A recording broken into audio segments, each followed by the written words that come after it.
வணக்கம் வணக்கம் வணக்கம் நண்பர்களே. வீரலட்சுமியின் மற்றொரு அவதாரத்தை இனிமேல் தான் பார்க்க போகிறீங்க அப்படின்னு சொல்லிட்டு சீமானை எச்சரித்த விஜயலட்சுமி, அதாவது வீரலட்சுமி. அதை பற்றின ஒரு முழுமையான தகவல் இந்த வீடியோவில் பார்க்கலாம். அதற்கு முன்னாடி நம்ம சேனலை மட்டும் சப்ஸ்கிரைப் பண்ணி பெல் ஐக்கானை கிளிக் பண்ணி வச்சுக்கோங்க.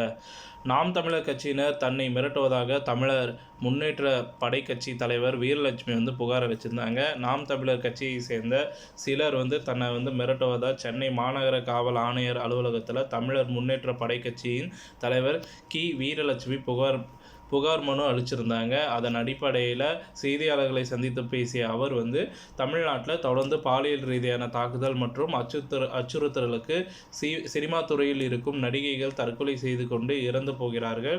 வருங்காலங்களில் இது போன்ற ஒரு தற்கொலையில் யாரும் இறந்துவிடக்கூடாது என்ற நோக்கத்தோடு அவர்களுக்கு விழிப்புணர்வை ஏற்படுத்தும் வகையில் சட்டப்பேரவையில் பாதுகாப்பு இருக்கிறது என்ற ஒரு அடிப்படையிலும் நாங்கள் கூறியதால் விஜயலட்சுமி எங்களை நாடி உதவி கேட்டு வந்தாங்க.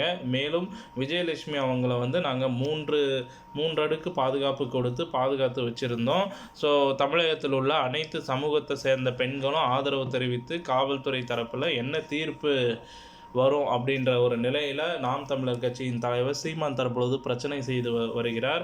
அது மட்டும் அல்லாமல் சீமான் விஜயலட்சுமி அவங்கள திருமணம் செஞ்சு அவங்கள கற்பழித்து ஏமாற்றிய காரணத்துக்காக தான் அவருக்கு சம்மன் அனுப்பப்பட்டது. அதனை தொடர்ந்து நேற்றைய தினத்தில் 2வது சம்மனும் அனுப்பப்பட்டது. பாலியல் குற்றச்சாட்டு மனுதாரர் காவல்துறை கொடுக்கப்பட்ட வாக்குமூலத்தை எப்படி காவல்துறையினர் எதிர்த்தரப்பினருக்கு காண்பிக்க முடியும்? அடிப்படை சட்டம் தெரியாமல் வாக்குமூலத்தை கொடுத்தால்தான் வருவேன் என்று கூறுகிறார் சீமானு. அரசியல்வாதி குற்றவாளி என யாராக இருந்தாலும் அனைத்து மக்களுக்கும் ஒரே சட்டம்தான். இந்த நிலையில் விஜயலட்சுமி அவங்களுக்கு ஆதரவாக இருக்கக்கூடிய என்னை சீமான் பொறுப்பாளர்களும் அவரின் ஆதரவாளர்களும் யூடியூப் சேனலில் என்னை குறித்து அவதூறாகவும் இழிவாகவும் பேசி வருகிறார்கள்.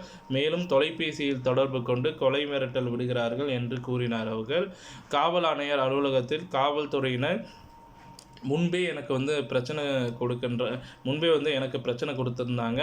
எனக்கென்று ஒரு அவதாரம் இருக்குது, நான் சிங்கிளாக தான் போகிறேன் என்று சீமான் நினைக்கக்கூடாது. எனக்கென்று ஒரு தனி முகம் இருக்குது. எனது விஸ்வரூபத்தை நீங்கள் விரைவில் பார்க்க போகிறீங்க. மேலும் நாங்கள் அவதூறு பரப்புகிறோம் அப்படின்னு சொல்லி நீங்கள் நினச்சா நீதிமன்றத்தை அணுகி எங்கள் மீதான மனு நஷ்ட வழக்கு போடுங்க.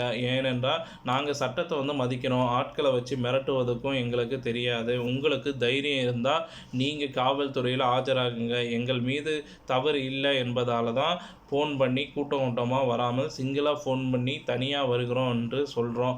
மேலும் நாம் தமிழர் கட்சியினர் வன்முறையை கையில் எடுத்தால் நானும் வன்முறையை கையில் எடுப்பேன் என என்னை மேலும் சீண்ட நினைத்தால் தமிழ்நாட்டில் நாம் தமிழர் கட்சியினர் கட்சியை நடத்த இயலாது என்று வீரலட்சுமி அவர்கள் ஆவேசமாக பேட்டி அளிச்சிருக்கிறாங்க.